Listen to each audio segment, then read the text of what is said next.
नमस्कार दोस्तों, मैं हूं नवीन कुमार। आज के वीडियो में हमेशा की तरह दो कहानियां हैं, दोनों ही सच्ची और दिल दहला देने वाली हैं।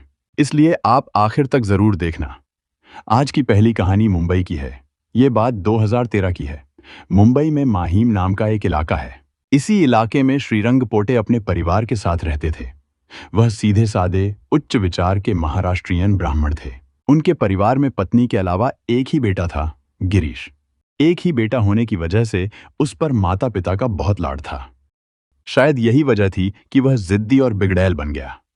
श्रीरंग पोटे ने गिरीश को अपने बुढ़ापे का सहारा मानकर उसकी हर इच्छा पूरी की थी।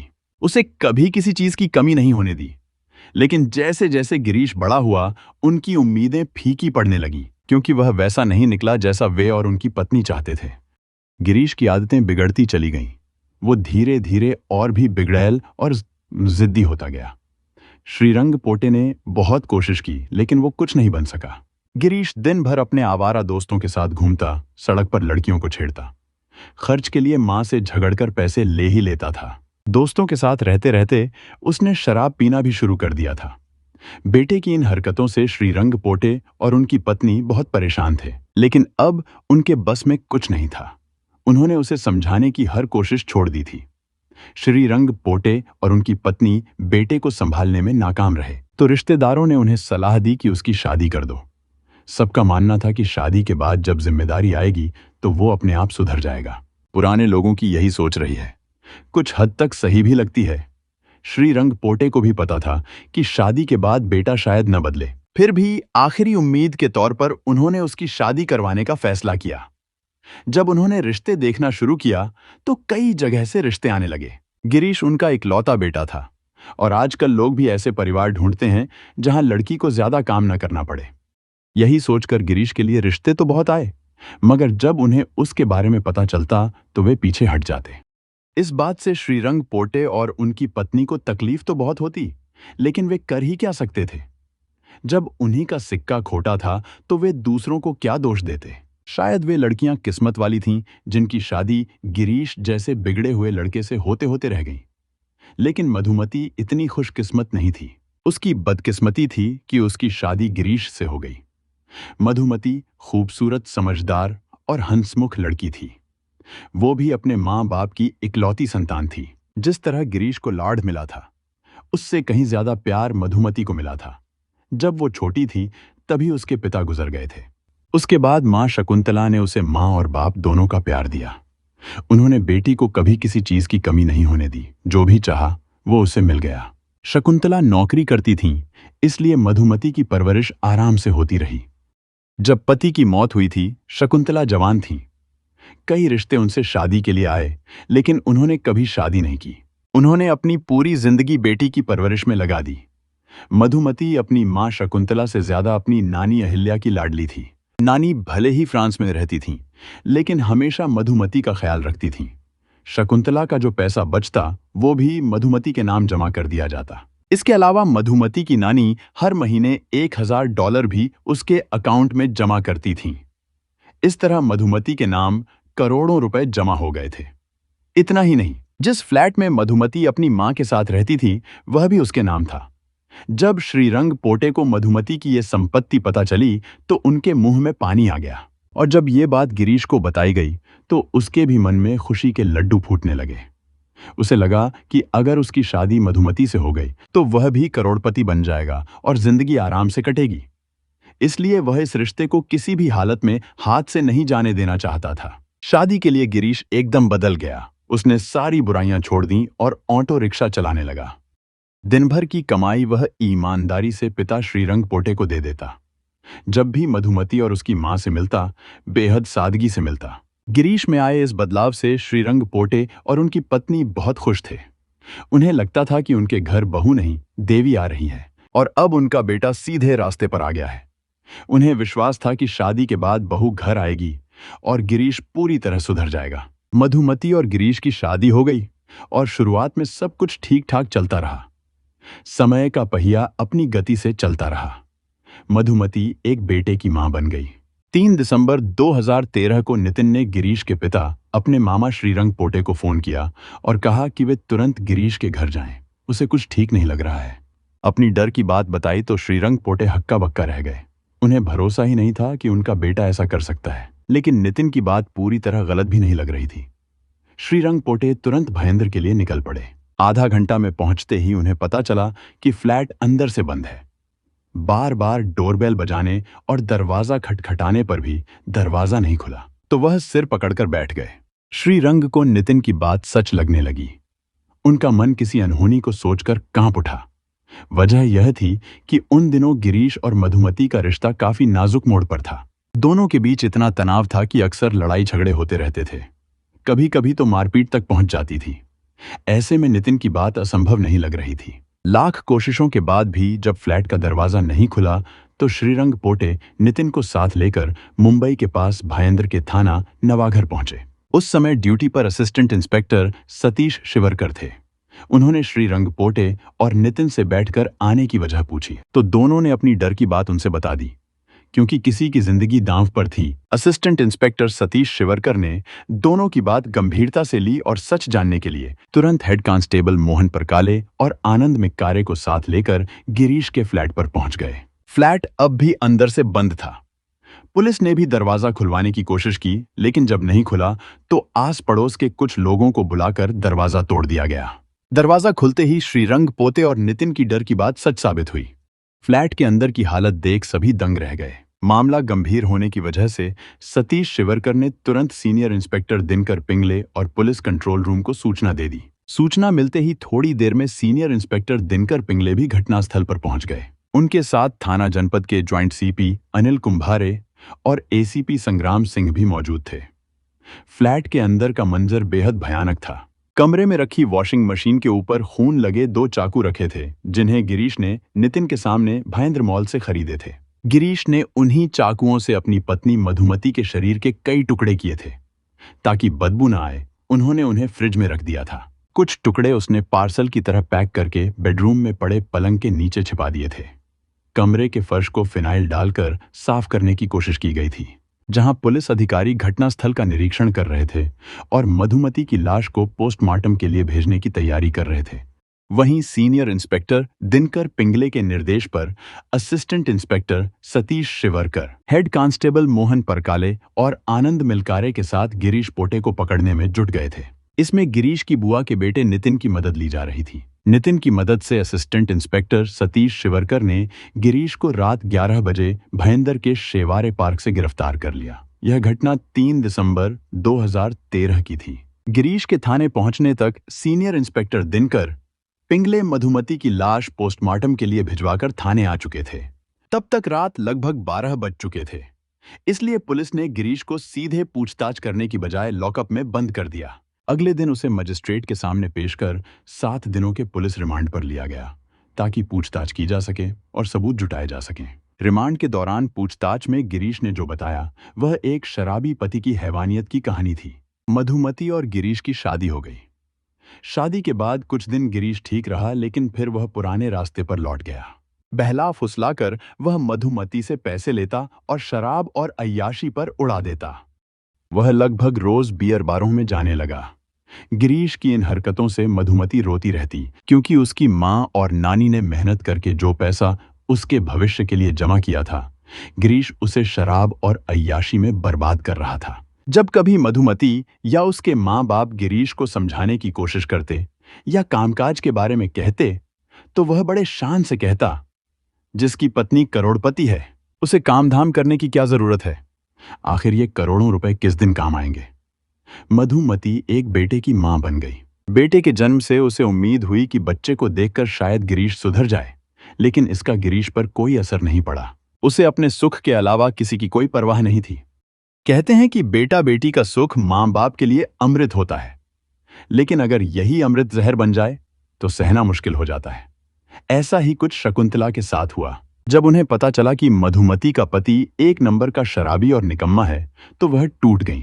बेटी के गम में वह बीमार रहने लगीं और इसी गम ने उन्हें मौत तक पहुंचा दिया। शकुंतला की मौत से अगर किसी को खुशी हुई तो वह गिरीश था।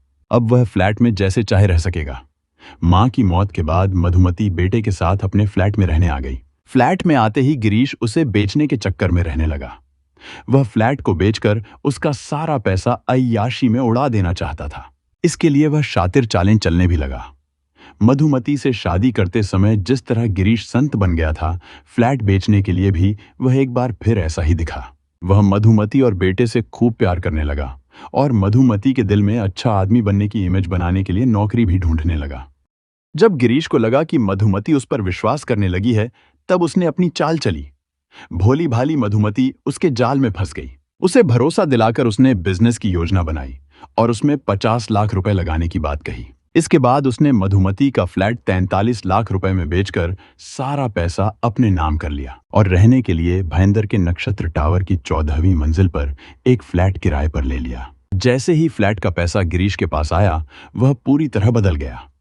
अब उसके पास लाखों रुपए थे, इसलिए वह लखपतियों की तरह ठाठ से रहने लगा। बियर बारों में जाकर वह शराब और अय्याशी पर पैसे लुटाता और अपने दोस्तों को भी साथ ले जाता।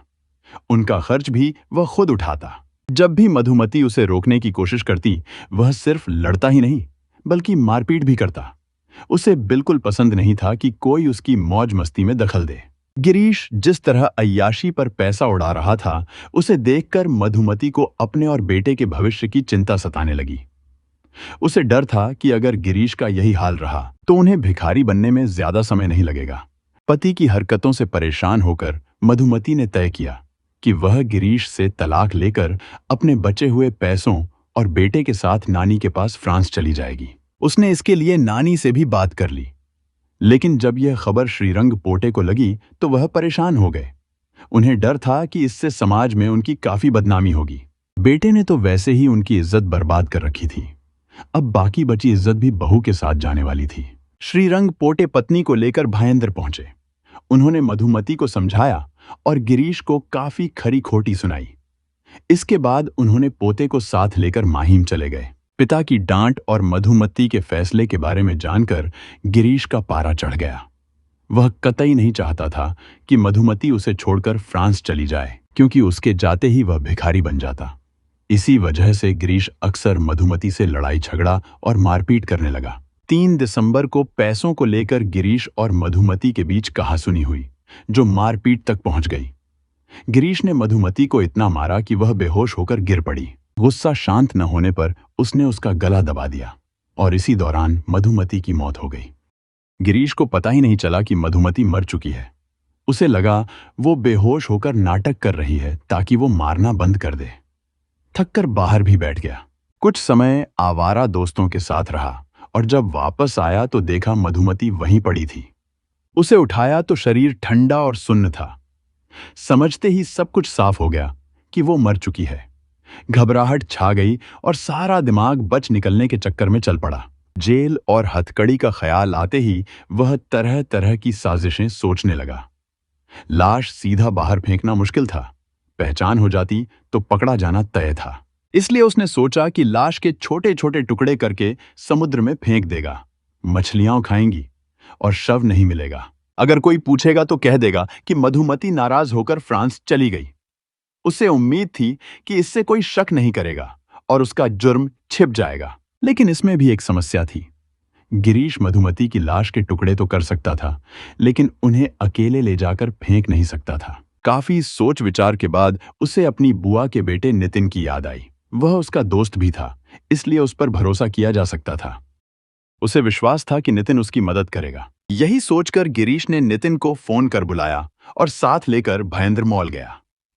लेकिन जब गिरीश ने सच्चाई बताई तो नितिन को लगा कि अगर उसने मदद की तो उसे भी जेल जाना पड़ेगा, इसलिए वह चुपचाप वहां से निकल गया। इसी वजह से मामला पुलिस तक पहुंच गया। नितिन के चले जाने के बाद गिरीश अपने फ्लैट लौट आया और मधुमती की लाश के कई टुकड़े कर दिए। दुर्गंध न फैले इसके लिए उसने टुकड़ों को अच्छी तरह पैक किया, कुछ फ्रिज में रख दिए और कुछ बेड के नीचे छिपा दिए। मौका पाते ही वह उन्हें ले जाकर फेंक देता, लेकिन उसे यह मौका ही नहीं मिला, क्योंकि मदद के बहाने नितिन ने फोन किया और बुलाया। जब गिरीश शेवारे पार्क गया, वहां से पुलिस ने उसे पकड़ लिया। पूछताछ के बाद गिरीश को अदालत में पेश किया गया, जहां से उसे जेल भेज दिया गया। 5 जनवरी 2017 को जिला एवं सत्र न्यायाधीश मृदुला वी के भाटिया ने गिरीश पोटे को अपनी 33 साल की पत्नी मधुमती की हत्या के मामले में आजीवन कारावास की सजा सुनाई। अदालत कक्ष में न्यायाधीश ने कहा, आप सिर्फ 14 साल के लिए नहीं बल्कि अपने जीवन के अंत तक जेल में रहेंगे। आज की दूसरी कहानी कर्नाटक के राजधानी बेंगलुरु की है। ये बात 2025 की है। बेंगलुरु शहर के मराठाहल्ली इलाके में स्थित मुन्नेकोलाला क्षेत्र के पॉश इलाके में डॉक्टर महेंद्र रेड्डी और उनकी पत्नी डॉक्टर कृतिका रेड्डी रहते थे। डॉक्टर महेंद्र एक जनरल सर्जन थे और डॉक्टर कृतिका डर्मेटोलॉजिस्ट थीं। दोनों की मुलाकात मेडिकल सर्कल में हुई थी। एक दूसरे को पसंद करने के बाद उन्होंने अपने घरवालों को बता दिया। परिवारों की अप्रूवल के साथ उनकी शादी 24 मई 2024 को हुई। शादी में पैसा, रुतबा और प्यार सब था। लड़की के पिता ने अपनी बेटी और दामाद को बेंगलुरु के पॉश इलाके में 3 करोड़ रुपए का घर गिफ्ट किया था। 21 अप्रैल को डॉक्टर कृतिका को पेट में तेज दर्द हुआ। उन्होंने अपने पति डॉक्टर महेंद्र रेड्डी को बताया। महेंद्र खुद एक गैस्ट्रो सर्जन थे, इसलिए उन्होंने कृतिका को इंजेक्शन दिया। थोड़ी देर बाद कृतिका सो गई और उन्हें दर्द में राहत महसूस हुई। 22 अप्रैल 2025 को फिर से पेट में दर्द हुआ तो डॉक्टर महेंद्र ने दूसरी बार इंजेक्शन लगाया। 23 अप्रैल की सुबह उसकी हालत अचानक खराब हो गई। फिर से पेट में दर्द हुआ, लेकिन थोड़े समय बाद उसकी हालत फिर से ठीक हो गई। 24 अप्रैल 2025 की सुबह डॉक्टर महेंद्र रेड्डी ने अपने ससुराल और रिश्तेदारों को फोन किया कि कृतिका बेहोश हो गई हैं। वह उन्हें अस्पताल ले जा रहे थे। लोग जल्दी जल्दी अस्पताल पहुंचे, लेकिन वहां पता चला कि 28 साल की कृतिका की मौत हो चुकी थी। डॉक्टरों ने कहा कि उनकी मौत नींद में हुई। कृतिका पहले से गैस्ट्रो, ब्लड प्रेशर और कुछ और हेल्थ प्रॉब्लम्स से जूझ रही थी। फिर भी इतनी कम उम्र में अचानक मौत ने सभी को हैरान कर दिया। अस्पताल ने नियम के मुताबिक मराठाहल्ली पुलिस स्टेशन को सूचना दी और एक मेडिकल लीगल केस दर्ज किया गया। पुलिस स्टेशन में अप्राकृतिक मौत का मामला दर्ज किया गया। डॉक्टर महेंद्र रेड्डी और उनके परिवार ने कहा कि कृतिका बीमार थी और उनकी मौत नेचुरल है। जब पुलिस ने पोस्टमार्टम करने की बात कही तो उसके घर वाले लगातार पोस्टमार्टम के लिए मना कर रहे थे। डॉक्टर महेंद्र ने अपने डॉक्टर होने का हवाला देते हुए इसे करने से मना कर दिया। डॉक्टर महेंद्र रेड्डी ने कहा, मैं सर्जन हूं, अपनी पत्नी की कंडीशन जानता हूं, पोस्टमार्टम की जरूरत नहीं। इतना कि कृतिका के पिता भी मान गए कि चीर-फाड़ की कोई जरूरत नहीं है। लेकिन कृतिका की बड़ी बहन डॉक्टर निकिता अड़ गईं और बोली, बिना पोस्टमार्टम सच्चाई कैसे पता चलेगी? उनकी जिद के आगे सभी झुक गए और डॉक्टर महेंद्र की मर्जी ना होते हुए भी बेंगलुरु के सरकारी हॉस्पिटल में पोस्टमार्टम कराया गया। पोस्टमार्टम के बाद कृतिका की बॉडी परिवार को दे दी गई और उनका अंतिम संस्कार कर दिया गया। बाद में पोस्टमार्टम रिपोर्ट आई, जिसमें कोई ऐसी चीज नहीं मिली जिससे शक हो। जांच के दौरान एसोसियो ने एक कैनुला सेट, इंजेक्शन ट्यूब और कई अहम सबूत बरामद किए। इन सब को फोरेंसिक जांच के लिए एक्सपर्ट को भेजा गया। मौत के कारण जानने के लिए विसरा के नमूने इकट्ठे करके एफएसएल भेजे गए। धीरे धीरे वक्त बीता। यह मामला धीरे धीरे ठंडे बस्ते में चला गया। इस दौरान डॉक्टर रेड्डी अपनी नई जिंदगी धीरे धीरे अपनी पत्नी के गम से उभरकर जी रहे थे। कृतिका के परिवार के लिए भी वक्त धीरे धीरे गुजर रहा था। 6 महीने बाद 13 अक्टूबर को अचानक डॉक्टर कृतिका की विसरा रिपोर्ट आई और कहानी पलट गई। विसरा रिपोर्ट में लिखा था कि डॉक्टर कृतिका रेड्डी की मौत एनेस्थीसिया के ओवरडोज से हुई है। अब यह साफ हो गया कि कृतिका को इंजेक्शन के जरिए एनेस्थीसिया दिया गया था, और वह भी जानबूझकर, क्योंकि उस रात घर में सिर्फ पति पत्नी ही थे। शक की सुई महेंद्र पर टिक गई। कृतिका के परिवार ने रिपोर्ट के आधार पर केस दर्ज करा दिया और पुलिस ने महेंद्र को गिरफ्तार कर लिया। पूछताछ में सर्जन पति टूट गया। उसने कहा, शादी के कुछ महीनों के भीतर मैंने कृतिका को मारने का फैसला कर लिया था, लेकिन ऐसा तरीका चाहिए था जिससे किसी को शक न हो। पुलिस के सामने महेंद्र ने हत्या की 3 बड़ी वजहें भी बताईं और कहा कि अगर उसे पहले से पता होता कि पुलिस इसकी जांच करेगी तो वह यह कदम कभी नहीं उठाता। पुलिस जांच में सामने आया कि महेंद्र ने पूरी हत्या की योजना पहले से बना रखी थी। उसे पता था कि प्रोपोफॉल शरीर में ज्यादा मात्रा में जाए तो दिल की धड़कनें रुक जाती हैं। उसने अपनी मेडिकल जानकारी का इस्तेमाल उसी दिशा में किया। 23 अप्रैल की रात उसने इतनी भारी डोज दी कि अगली सुबह तक सब खत्म हो गया। डॉक्टर होने के बावजूद महेंद्र ने अपनी पत्नी को सीपीआर तक नहीं दिया। उसे अस्पताल पहुंचाया ताकि सबको लगे कि उसने कोशिश की। अब पुलिस का सवाल था कि आखिर ऐसा क्यों किया? अपनी ही डॉक्टर पत्नी की जान क्यों ली? महेंद्र ने पुलिस को कबूल किया कि हत्या पहले से सोची समझी थी। और इसके 3 मुख्य कारण थे: संपत्ति, अवैध संबंध और कृतिका की स्वास्थ्य समस्याएं। उसने बताया कि संपत्ति का विवाद हत्या का सबसे बड़ा कारण था।